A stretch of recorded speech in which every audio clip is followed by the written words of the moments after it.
दुर्योधन की पत्नी का नाम भानुमति था। वो एक बहुत ही सुंदर लड़की थी, और जब कृष्ण दुर्योधन के महल में मेहमान बनकर आए तब वो सिर्फ 17 साल की थी। दुर्योधन ने एक षड्यंत्र रचा जिससे कृष्ण को नशे की हालत में लाकर कोई वचन ले लिया जाए। उसने सभी तरह की व्यवस्थाएं की और इस बात का खास ख्याल रखा कि भोजन में कोई नशीला पदार्थ मिला दिया जिसे कृष्ण को अपनी कोई सुध बुध ना रहे, और इस बात का फायदा उठाकर दुर्योधन कृष्ण से कोई मनमाना वचन ले ले। दुर्योधन के दोस्त भी आए और सभी ने इतनी शराब पी कि वे सब नशे में धुत हो गए। पर कृष्ण शांत थे, और वे हर किसी से अच्छे से व्यवहार कर रहे थे। इस सारे हंगामे में भानुमति ने भी कुछ ज्यादा ही पी ली, जितनी वो पी सकती थी, उससे भी ज्यादा। वो एक युवा लड़की थी और उसे इन चीजों की आदत नहीं थी। तो वो नशे में बहकने लगी।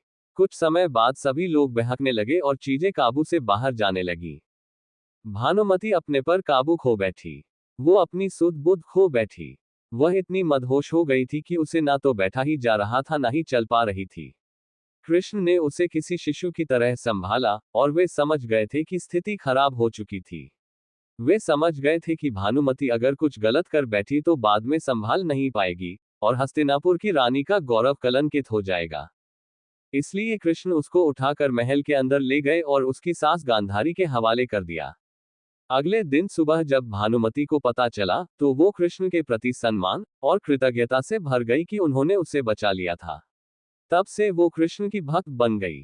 कृपया चैनल को सब्सक्राइब कर धार्मिक लघु कथाओं के साथ जुड़े रहे।